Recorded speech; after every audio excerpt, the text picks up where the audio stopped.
मेरी अंतिम सांस, मेरी इच्छा है कि हरोली में ही जाए, ताकि आप सब, मैं देखना चाहूंगी ऊपर से। नहीं जैसा मैं रखो। मैं अपने को समझती नहीं कि मैं 55 साल की हूँ। 2003 के बाद से हरोली वाले ही मेरे मायका है, मेरा ससुराल है। मेरा मजाक स्वभाव जो है, जिससे नाराज हूँ उसको भी बोल देती हूँ कि मैं आपसे नाराज हूँ आज, है ना। तो इसे बुरा मत माना करो मेरी बात का। अभिवादन स्वीकार कर रहे हैं। मैं उदय पठानिया। सियासत की जब भी बात चलती है तो ये बात निकल कर आती है कि सियासत में संवेदनाएं बची ही नहीं है। क्या नेता, क्या नेताओं के परिजन, हर जगह सियासत चलती है।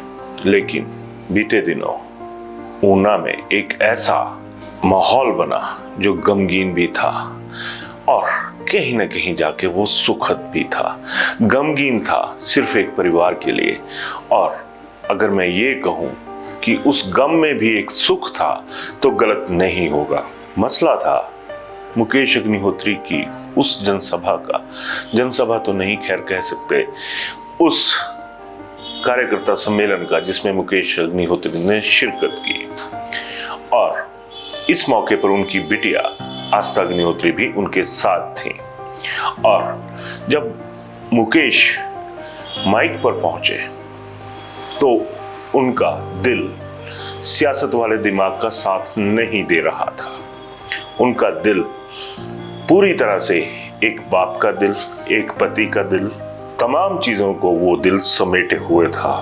जरा वो दृश्य देखिए जिसमें गम तो था लेकिन एक तरह का सुख पूरे समाज के लिए था।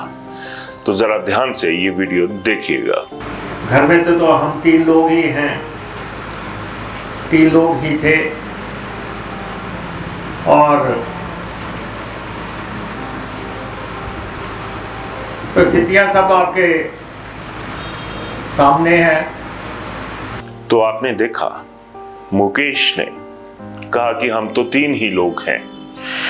शायद मुकेश उस फैमिली लाइफ के फ्लैशबैक में थे जब उनकी पत्नी सिमी अग्निहोत्री भी इस दुनिया में थी, लेकिन जुबान से निकल गया। सच्चाई आज भी मुकेश कहीं ना कहीं सिमी भाभी को अपने साथ महसूस करते हैं। और जब उन्हें याद आया कि सिमी अग्निहोत्री अब उन्हें इस दुनिया में अपनी बेटी के साथ अकेला छोड़ गए हैं, तो फिर उन्होंने अपनी इस भूल में सुधार किया। महिला शक्ति की बहुत ज्यादा बात होती है। अगर मैं सियासत की बात करूं तो हर नेता को महिला में वोट बैंक नजर आता है, लेकिन कभी महिलाओं से जुड़े हुए सरोकार और संस्कार नेताओं को याद नहीं होते हैं। तो यहाँ पर मुकेश ने बाकायदा करवा चौथ जैसे पवित्र त्योहार का जिक्र करते हुए सिमी अग्निहोत्री को याद किया। किस तरह से याद किया ये भी जरा देख लीजिए। मेरी अंतिम सांस, मेरी इच्छा है कि हरोली में ही जाए, ताकि आप सब, मैं देखना चाहूंगी ऊपर से। नहीं जैसा मैं रखो। मैं अपने को समझती नहीं कि मैं 55 साल की हूँ। 2003 के बाद से हरोली वाले ही मेरे मायका है, मेरा ससुराल है। मेरा मजाक स्वभाव जो है, जिससे नाराज हूँ उसको भी बोल देती हूँ कि मैं आपसे नाराज हूँ आज, है ना। तो इसे बुरा मत माना करो मेरी बात का। जब करवा चौथ का फंक्शन हुआ यहाँ पे, मुझे तो मालूम नहीं कब उन्होंने करवा चौथ का कार्यक्रम करने का फैसला किया। आप सब महिलाओं को बुलाया और चंडीगढ़ से चूड़ियों वाली सारी दुकान जो है खरीद के वो यहाँ लाई।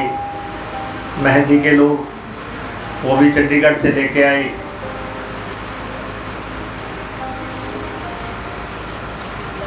और मुझे तो यही कहा था कि आपने हमारे कार्यक्रम में नहीं आना है, ये हमारी महिलाओं का कार्यक्रम है। तो मैंने वो सुना भी नहीं था जो उनकी मृत्यु के बाद मुझे सुनाया गया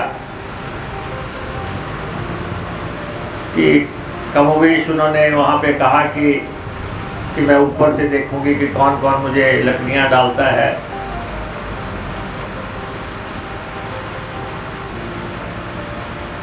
और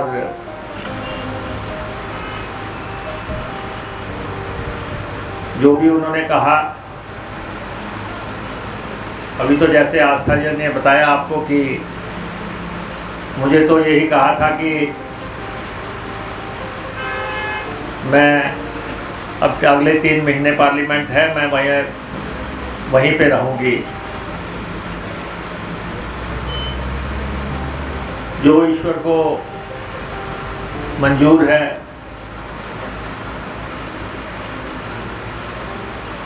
वो सबको मानना पड़ता है।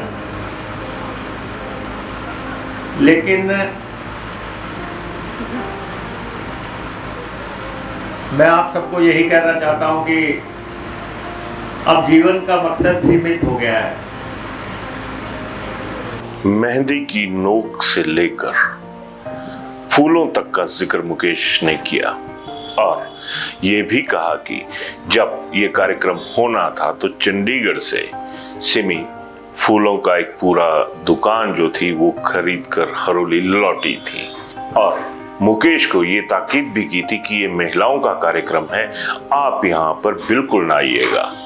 यानी जो महिलाओं के लिए त्योहार सर्वोपरि है, उस त्योहार में भी सिमी अग्निहोत्री ने अपने उस तमगे को एक साइड पर रख दिया जिसमें किसी भी सियासत से लबरेज जो परिवार होता है ऐसे तमगों को साइड पर नहीं रखा जाता, यानी हर माहौल को, हर मौके को भुनाया जाता है।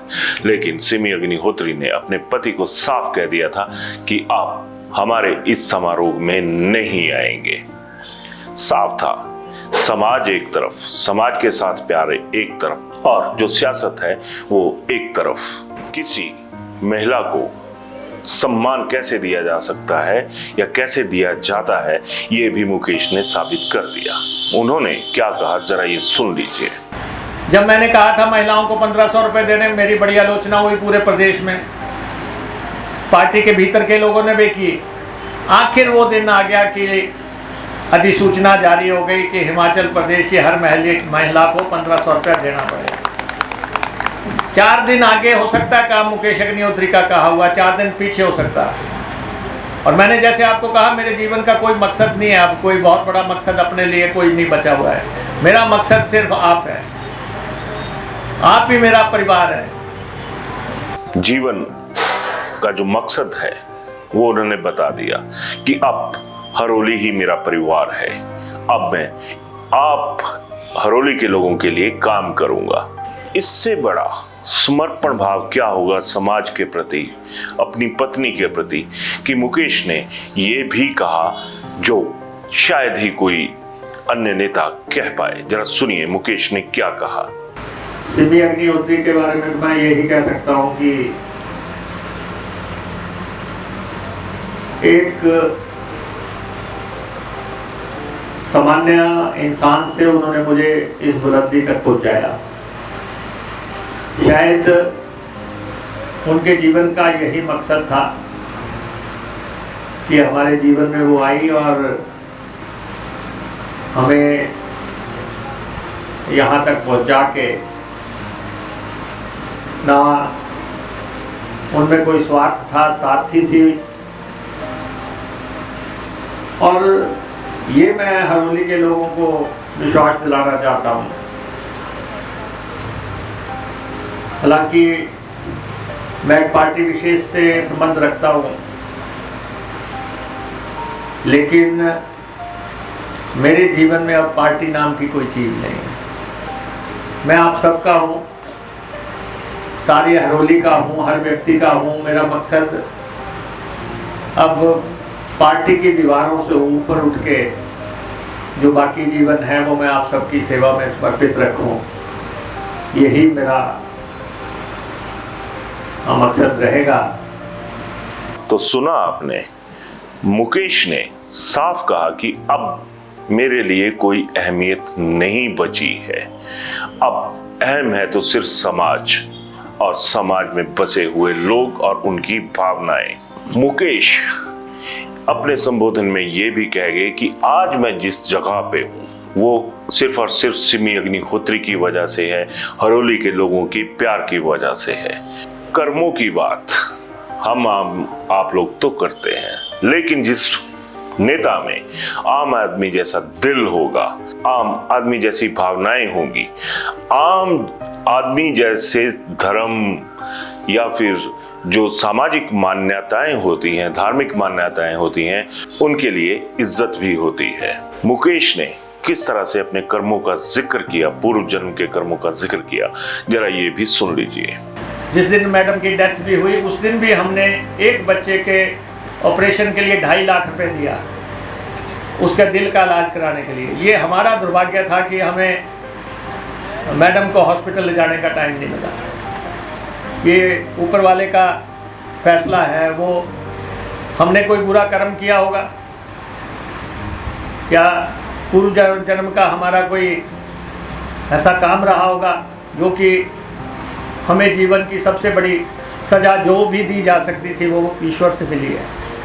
मुकेश ने देखिए कितनी साफ गोई के साथ माना कि शायद कोई ऐसे कर्म रहे होंगे कि मुझे जो सबसे बड़ा दुख है वो झेलना पड़ा।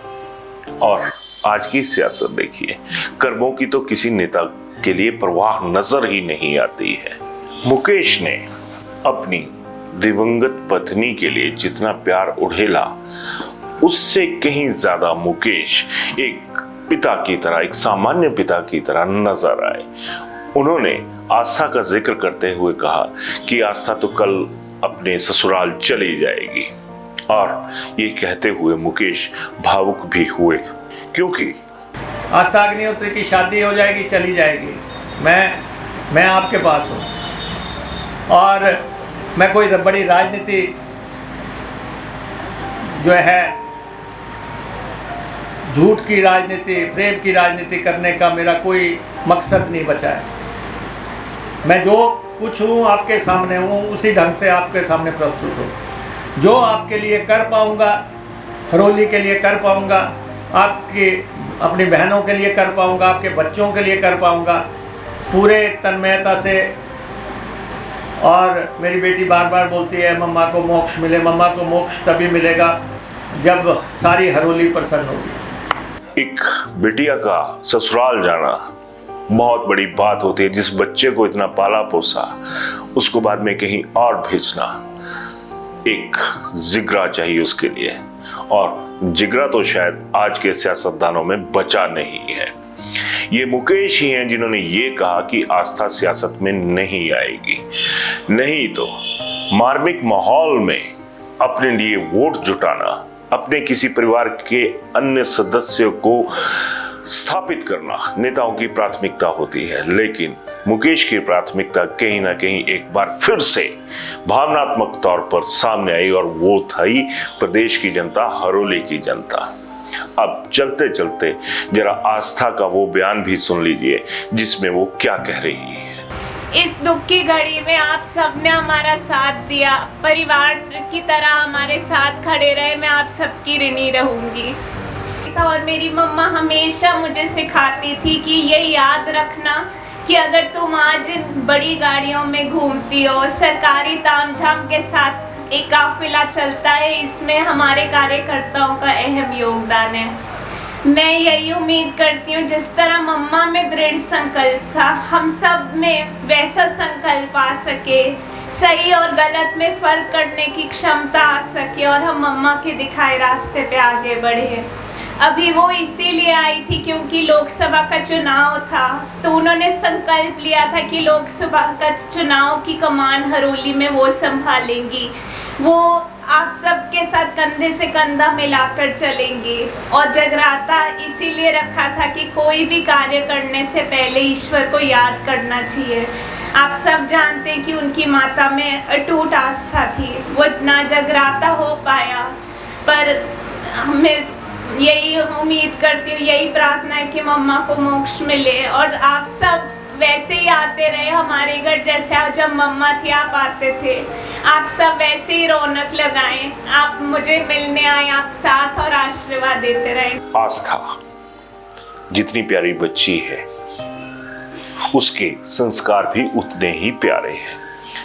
अब देखिए, एक माँ कैसे समझा कर गई अपनी बिटिया को कि बेटा आज हमारे पास जो भी रसूख है वो केवल मात्र मेरी वजह से या फिर आपके पिता की वजह से नहीं है, उसके पीछे कार्यकर्ताओं का योगदान है और उस योगदान को नहीं भूलना चाहिए। तो जाहिर सी बात है कि ऐसा बाप ऐसी बेटी एक उदाहरण है उस सियासत में जिसमें उदाहरण तो नहीं बल्कि कुछ ऐसे उदाहरण दूसरी तरह के मिल जाते हैं जिसमें हाय तौबा होती है, हाय सियासत होती है, तौबा सियासत होती है।